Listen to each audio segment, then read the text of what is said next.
Welcome to Paradigms at paradigms.life. Hi, I'm Baruch, host of the show. Paradigms is all about bringing you inspiring people with visions of a viable future for life on Earth that includes humans.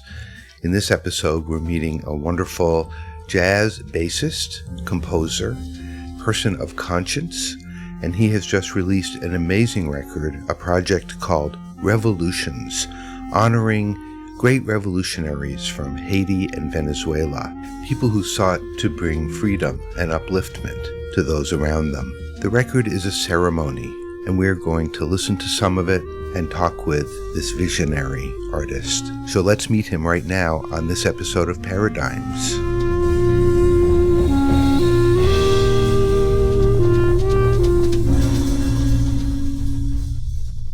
Dan Loomis, welcome to Paradigms. Thank you. It's great to be here. I just listened to your record, Revolutions, which is really quite something, and I am excited to talk with you about it. There's so much in it. Before we get to that, I always like to ask people a little bit their story. Who is Dan Loomis? How did you discover this gift, this talent, this musical love of music? How'd you grow up? What's your deal? Well, there's a long story, obviously, but I guess the short story is I'm from St. Louis originally and started playing bass in high school. I wanted to be a guitar player, but the band did not have a bass player, so they made me play bass. From there, I went to Eastman School of Music and then came to New York City after I graduated from Eastman and just fell into like the creative hotbed that is New York. There's so many people doing so many different things. But traveled around with a lot of bands for a long time, toured with a lot of jazz groups, had a lot of collaborative projects, toured with T.S. Monk, Thelonious Monk's son, did some like kind of high profile jazz things. And then for the last 5-6 years, I've really been focused on composing my own projects, but specifically doing these kind of storytelling projects where I compose a lot of music around a story or around an idea with the idea that like as artists, part of our job or part of what we can bring is to shine light on important ideas in a different way than other people might shine light on them. Like for example, like this is talking about the Haitian Revolution and the Bolivarian Revolution. There's a lot of history books written on that and people should read them, and I've read them and they inspired me, but I think that maybe the experience we have reflecting on them in the presence of music and in the presence of a work of art might be very different and just as important as the experience you have reading the history. I love that, because when we're experiencing any kind of art, it's accessing different parts of our being than just intellect. Exactly. Yeah. There's a quote I go back to a lot. I think it's Jane Hirschfeld. I hope I have her name right. I listened to this great interview with her. She's a poet. She was talking about activism, ecological activism around like saving the planet. And how do we get people motivated? And she says, I'm going to paraphrase, but she says something like, we're not going to save the earth and all the beings upon it because it's a good idea. We're going to save the earth and all the beings upon it because we love them. So that idea that like, if you want to change minds, it's not about like convincing people intellectually. Obviously that's a part of it, but you have to change their hearts, or you have to reach them on a different mode of being, like you say, a different mode of thinking, different mode of being a human. You have to reach them in a different place. Yes. Emphatically, yes. One of the things that humans are actually really best at is loving. We're really good at loving each other, at loving beauty, at loving animals, at loving nature. It's really, actually, I think, more an innate part of ourselves than hating and fearing, but it gets a lot less attention sometimes. Yeah.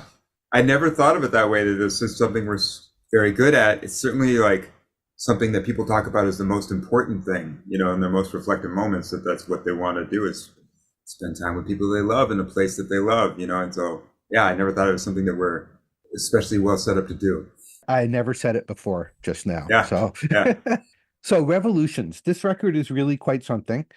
Just the way it's laid out, you've got a wonderful person reading, reciting thoughts, poetry. Maybe they're not actual poems, but bits of information that are presented in a poetic way about these revolutionary heroes, and they're telling some of their story. And then the music comes and it's the musical journey, whatever it is, where it takes people.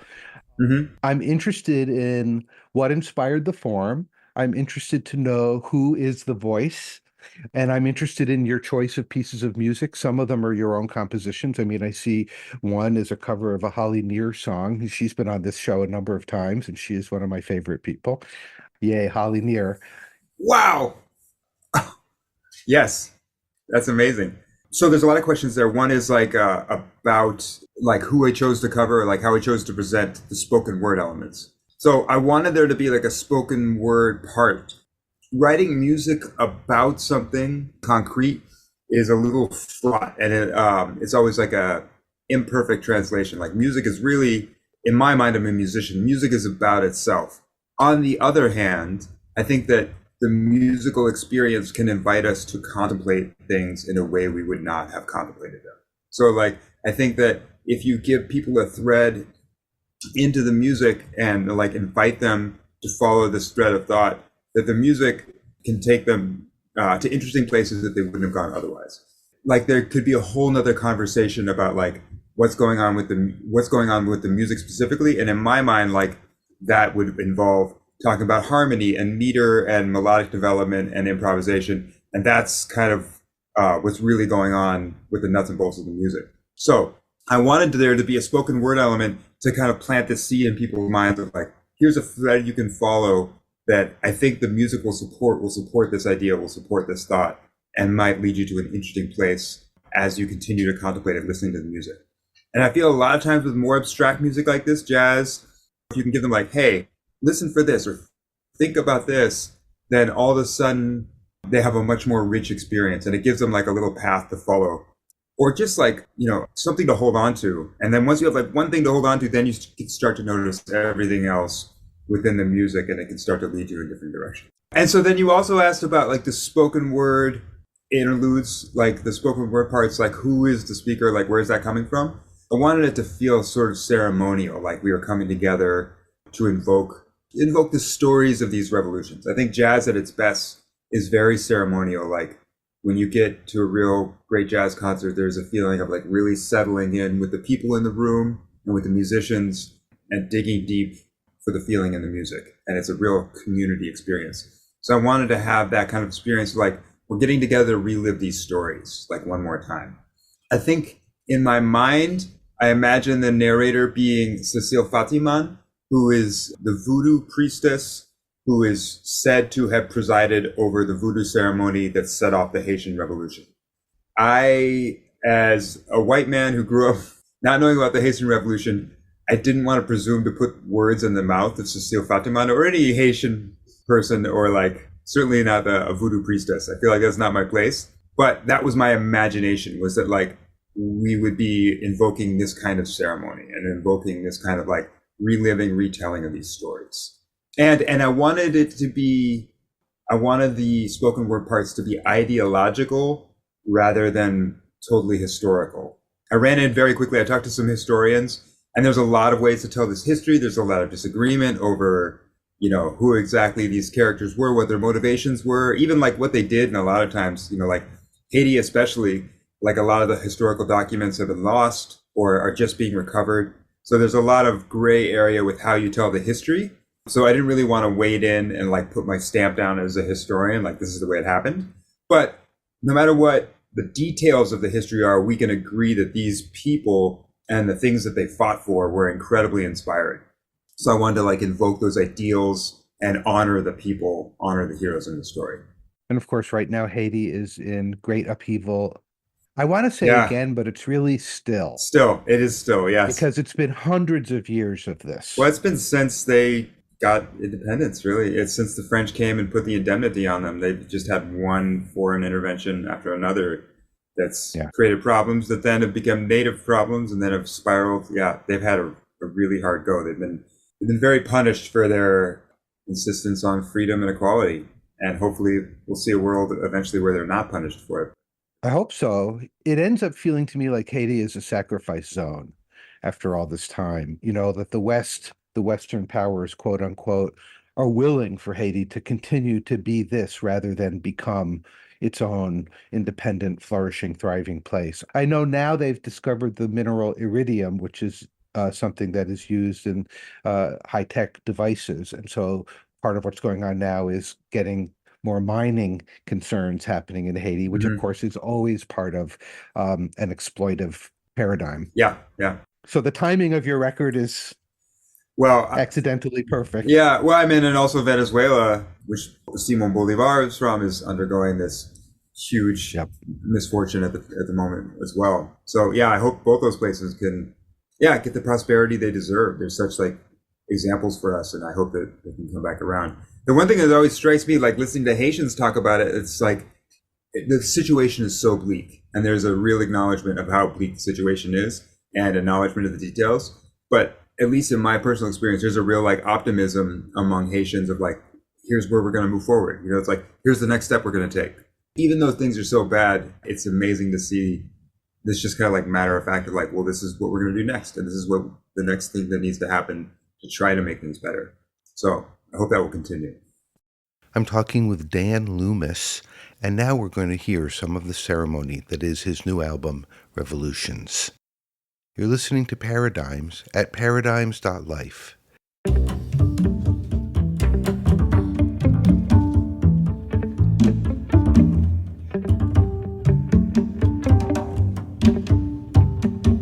We are gathered to talk about the revolution, the one that brought freedom and democracy to our hemisphere. No, not the American Revolution. I thought everyone was over that by now. Not by a long shot is the revolution of rich landowners to keep their slaves and profits. Not by a long shot is that our revolution of love, freedom, and equality. In the Americas, everyone has an injustice to avenge. Every people, the expropriated, the exploited, and the exterminated, burns for a transformation, an alchemization of their world into a new society. Revolution is the crucible through which we cast off old oppressions and old identities. But what are we left with? Who decides what the new identity will be? Every revolution makes a new world.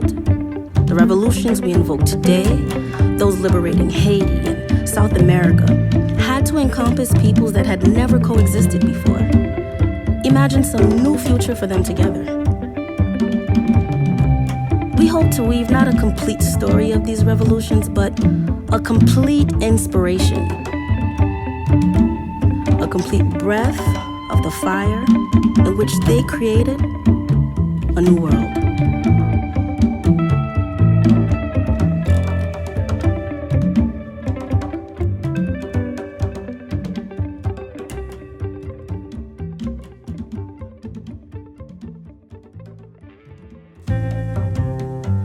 And now we come to our first great hero.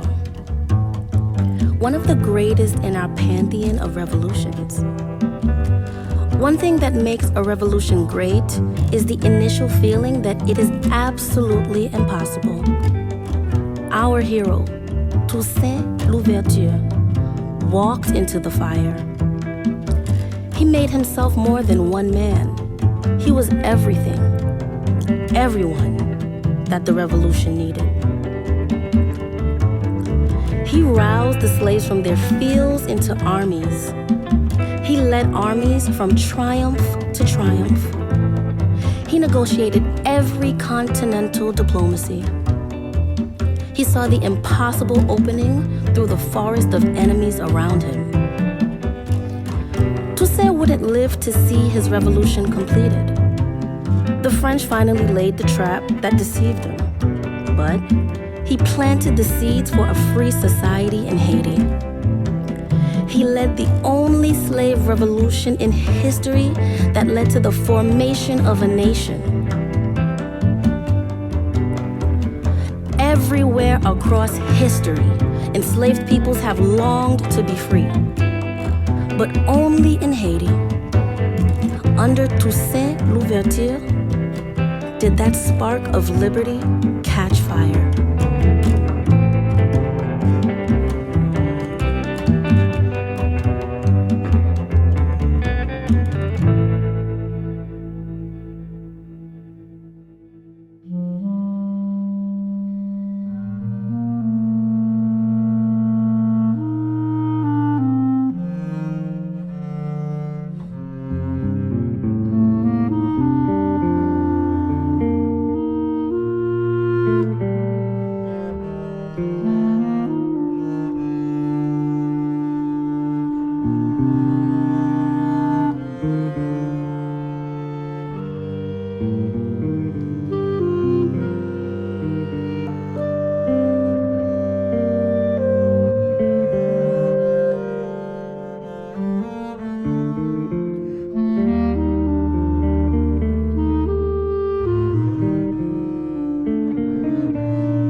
We just heard the opening to Dan Loomis's album, Revolutions, a spoken word and musical piece dedicated to Toussaint Louverture, the leader of the Haitian Revolution in the 18th century. Powerful. Now we're going to return to my conversation with Dan Loomis. Obviously, revolution is a response to some form of oppression, colonialization. Mm-hmm. So, and like Venezuela is a great example. When Chavez came into power, things were looking up, and the United States basically went in and devastated the Venezuelan economy and set up all these things which lead into the southern border being inundated with people seeking asylum. I mean, these things all have many complicated permutations and ramifications. And that's really important for people to understand. None of this is just simple cut and dried, boom, boom, boom. It's a lot of interconnectedness because as a world, we're interconnected. Yeah, Hey, yeah, how do you know? Yeah. But that was a big inspiration about telling the story of Simón Bolivar and his vision for the revolution. He started in Venezuela, but he wanted to include all of the Spanish colonies. Like he wanted what he called Gran Colombia, like he wanted all those colonies to be like one United States of South America. And then the other thing that really inspired me, like in distinction to our American Revolution, our like United States of America Revolution, I think he envisioned all the people that were there, like the indigenous people, the enslaved Africans that had been brought over, and the European colonialists. He envisioned them all coming together into a new society, which, all those like paradigms have problems. But given that all those people had arrived, or some of the people had arrived and some of the people were still there. Yeah. My father-in-law, who's a great socialist for his whole life, calls it the soup that's in the Americas, like the enslaved, the exterminated, and the expropriated. So it's like everyone has an issue. It's like, the European settlers were being oppressed in a way. Well, they were being oppressed. Their problems were not nearly as bad as the people who were brought over enslaved, were not nearly as bad as the indigenous people who were being exterminated. But it's like everyone did have an issue to solve, and that idea of like envisioning them all as part of a new community that could work as a new nation, I thought was a story worth telling for North American ears. I love it that you've taken this big picture view because it's so the human condition. It's so this thing that we've been doing over and over and over again all around the world for a really long time that we clearly see does not work. It does not make for happy, healthy societies. Mm-hmm. It makes for fragmented societies with haves and have-nots and blah, blah, blah. And we all know where we're at, So I just love it that you've created something that kind of says, people have tried to do this differently, and here's some of the inspiration, and go run with it. Yeah, exactly. Yeah, like let's not forget these histories. Like a big idea with this is we always talk in the United States about the American Revolution, how it represents freedom and equality. And rather than critique that, which deserves to be critiqued, I was like, here's maybe some better examples of those ideals that we talk about. Let's just not forget about them, and let's take a look at them again, and maybe a little deeper, or maybe, like in my case, like learn about them for the first time. I'd never learned the history of the Haitian Revolution. I learned it in my 40s, and so maybe this will inspire someone to learn about it earlier. Do you want to talk about any of the particular pieces? Sure. One of my favorites musically was Centaur of the Plains, which I wrote for José Antonio Páez. So José Antonio Páez was the first president of liberated Venezuela. He was a major general under Simón Bolivar, and he was known for being this virtuosic and audacious horseman. It was like the Venezuelan cowboy, and there's all these stories about him doing these incredible feats of skill on horseback and like these incredible victories. Just one small story, like apparently one time he charged the Navy. The Spanish Navy was going down a river, and he charged in with his men on horseback and somehow got like off his horse wading through the water on to the Spanish ships and took them over. It's like the only like cavalry charge on a navy in military history that's been successful, Wow. So anyways, this kind of guy, just this audacious character, courageous guy. And so I wrote this melody, and musically, this was an entree into the whole project for me. This melody I wrote, I really felt like kind of portrayed this kind of windy, easygoing courageousness. I felt when I first wrote it, it was almost 5 years ago, it was almost like too melodic for my New York edgy jazz musician ears. Like I felt like it needed to be thornier, more dissonant or something, or more serious. And I was a little embarrassed of it for a while. Like I would bring it out around when I had really good friends. I'd be like, hey, do you want to try this? Maybe we could just play it one time through, or something.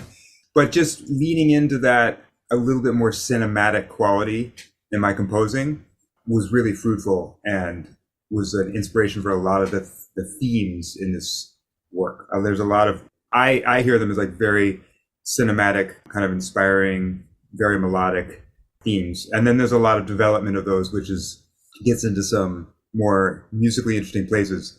But I liked being able to start from that simpler point musically. That's interesting because that track, I remember in listening to it, saying to myself, oh, this is much more accessible melodically. Yeah. Than very melodic. A lot of jazz is for people. And, I have friends who love my show but don't love jazz. And they're always like, you're playing a lot of jazz and I don't really get it. Yeah. So it's really great when there's something that maybe gives people a little more of an on-ramp. Right. We'll be back with the next part of my conversation with Dan Loomis after we hear some more from Revolutions. This is Paradigms at paradigms.life. Revolutions are long, boring, tedious, dark. A slog through the night. To get to the battle, you must travel the long road to get there. And the road is so much longer than the battle. It is said Bolivar traveled 70,000 miles on horseback. The cowboy soldiers that he rode with were so impressed with his endurance, they gave him their fondest nickname, Iron Ass. No one cheers your journey through the night. The worn saddle earns no glory. Yet, after every heady victory, we must return to the saddle and journey again. The long ride through the night to be at the right place at just the right moment for the next battle.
spark, courage, joy.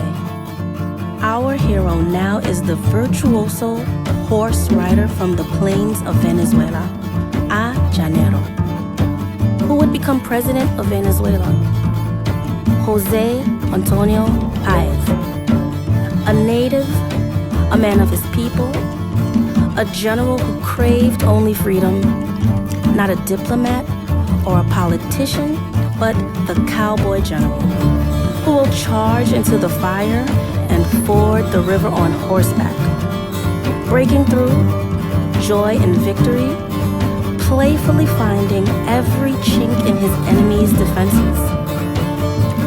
Freedom without agenda, idealism without bureaucracy, the audacity of the common man, the open plains of Venezuela, a new mix of peoples ready to become itself.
We've been listening to tracks from Dan Loomis's new album, Revolutions, honoring Simón Bolivar and José Antonio Páez, Venezuelans who fought against the Spanish crown. The spoken word pieces and the music are just so powerful. They speak for themselves. I won't say more. Here's the final part of my conversation with Dan Loomis.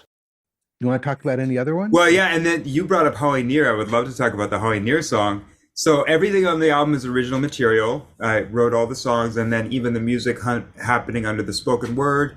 I even ended up composing the spoken word, like those poem interludes. But then my wife was like, oh, she had heard an early concert of this music, and she's like, you should definitely do the Hoy Near song. And she'd always played this song around the house, Hay una Mujer. And I was a little resistant at first. I thought like maybe it was too folky, or like, whatever my jaded jazz musician view it was. But I just kept listening to it, and I thought it was a really, it's an apt sentiment for the music and for the theme. Even though it's not like right in the Bolivarian Revolution or the South American Spanish independence movement, it's still part of that idea. And also I just wanted to honor, like it says it on the album, but just honoring the fact that like when the revolution's done and the battles are fought, there's a lot of people on the ground, a lot of women, usually like, the wives, the sisters, the grandmothers of the soldiers who are gone and never came back, or gone and like traumatized from this experience, who have to really do the work for years on end. Like there's this flash of glory in the battle, and then there's the people who are picking up the pieces, or, making the society happen for years on end. So I wanted to do this piece honoring the women who really support revolution. And it's such a hit when we do it live, like obviously it's a gorgeous song, and Hoy Near did such a beautiful job. It's like I almost feel bad performing it without the words, because the words are so moving and I hear them in my head every time we play it. But it stands on its own just as a melody and a beautiful arc of a song. And whenever we play it live, it's like the hit of the show. I think especially because we're playing so much involved musical material before that, and we get to that and it's this real hymn and really like washes over people. Have you sent it to Holly? No, I haven't. She was just in Brooklyn too. She just did a show and we were gone. I missed it. I was just talking to my friend last night about how sad we were that we missed Holly's show. But yeah, I would love to send it to her. I'm a little scared. I will send you the email contact info. Okay. So you can be in touch with her, because I think she would get a huge kick out of this. I'll definitely I'll screw up my courage. It's worth it. She's an absolute sweetheart, and the people who work with her are also really wonderful. I'm sure they'll be thrilled to hear from you. Okay. Well, it's meant to be. How exciting. It's meant to be then. I'll do it for sure. Well, it's so cool to get to honor another artist who you admire, and I just love that. Yeah. You have a wonderful open quality about all of this. I'm really appreciating where you're coming from in doing this. And, it's to educate us, but it's with a sort of an altruistic joyfulness. It's looking at things that are difficult without dwelling in the difficulty. I think that's a rare skill. Well, that's very kind of you. It's certainly easy to talk to you. So thanks for making this a great open forum for it. But that is sort of the idea of this format. Like I did an album 4 years ago called Job's Trials. And it tells the story of Job, and like that's the famously difficult story to deal with and understand. And I wanted to create this format that allows us to contemplate these things through music, and allows us to contemplate them through an artistic medium, through an artistic experience. And yeah, the idea that like the history of these things is hard and like heartbreaking. You start thinking about Haiti for any length of time, it's a heartbreaking exercise, but like it doesn't mean that we shouldn't think about it. And maybe there's a way that we can do it in a more inspirational, optimistic way, which we could certainly use some of. You must be familiar with Joni Mitchell's Sire of Sorrow. I do know that one. Yeah. One of my favorites. It's incredible. Yeah. Amazing song. So you don't pick easy material. You pick stuff that's got a lot of heft to it. Yeah. I guess that's what I've been doing recently. Yeah. Very cool. So what's happening with this record? Are you is this something you taking out to perform? What happens next? What's the next project? Where are we headed? We just did an album release in Brooklyn, which went really fantastically at this beautiful place called Soapbox Gallery. And that was really well received. So I'm going to be looking for other concert venues where this is a good fit. yeah, I hope to do a tour with this project and yeah, take it to some audiences and do it more around the United States. And then I have another project coming out soon called Songs for the Mother Tree, which is all about tree communication and like tree communities and looking at trees as a model basically for community and like and intelligence and wisdom. Oh, I love that. Yeah, most people don't know that trees actually talk to each other and they send Hmm. roots out to feed the young. I mean, they are Yep. living in their own way conscious beings. Yes, I totally agree. Yeah. And I'm fascinated also by the fact that like trees have this intelligence, but it's not in one place. It's like distributed through their body and maybe even distributed through, all the trees in their network. That it's not just like a local I-centered, ego-centered intelligence, but that they're just as intelligent as many other beings in many ways, but just in a different form than we're used to seeing. They're not killing each other and destroying the earth. I think they've got something on us. Yeah, right, right. Exactly. You're doing these amazing projects. I'm just fascinated. So in my day job, I'm a therapist, so I'm very psychologically oriented. And I'm really curious Okay. to know what are the things in your life that have inspired you to these awarenesses? Not everyone is thinking about how trees communicate. I guess with the revolutions and the trees, I mean, I'm very interested in history and I'm very interested in science. So I'm always reading books, listening to podcasts about these things. So I guess when something that comes up that's I feel is like especially fascinating, the Haitian Revolution was certainly one of them. And then like learning about trees communicating and these like rich community lives that they have was certainly one of them. My choice as an artist is like, okay, I can make some art about that. I can make some music about that. That's what I have to give. Like I'm not going to write the next great science book on how trees communicate. I don't have that background, or I guess I could work on it, but I'm not going to change my career. But I can change my focus for a minute and make some art that reflects that. I love it. I mean, that's the whole purpose of this show is people being inspired and then following that inspiration and it becoming something that can then inspire the rest of us. I mean, what's better than that? Yeah, that's what I hope to do with this. Absolutely. It's awesome. Dan, I love what you're doing. I love where you're coming from. I just think it's awesome. I'm so happy I got to hear this music and I get to bring you to listeners. Well, thank you for listening to it, and thanks for giving some time for this project and this music. Dan Loomis, this was a great conversation, and Revolutions is an amazing ceremony, an amazing accomplishment. It's powerful, it's beautiful, it's ethical, it's inspiring. Thank you for doing this. I enjoyed talking with you so much. Folks, if you'd like to know more about Dan Loomis, check out danloomismusic.com, and you can also find Revolutions on Bandcamp at danloomis.bandcamp.com. I want to mention that the woman performing the spoken word pieces on this album is Taina Ligond, who does a magnificent job. Dan, thank you so much for this piece of work. I hope you've enjoyed this episode of Paradigms and that you will check out Dan Loomis's website and this project and his other works, the one about Job. And if you'd like to know more about Paradigms, our website is paradigms.life, where you can find links to all of the Paradigms episodes going back to 2009. And at the bottom of the Paradigms page, there's also a link to my latest project, Khalil Gibran's The Prophet, an audiobook narrated by Starhawk. All right, we're going to close out this episode with the last track on the album, a Holly Near song called Hey Una Mujer, which is both a beautiful song and to honor the wonderful artist Holly Near, who's been on this show a few times now and is absolutely one of my sheroes. And let's let the word for the week be revolution. Revolution is a political thing. It's a personal thing. Re-evolution. What does it mean to you? All right, this is Baruch signing off for this episode of Paradigms. We'll be back next time with more inspiring people. Until then, let us be in a state of revolution and be well.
You've been listening to Paradigms at paradigms.life.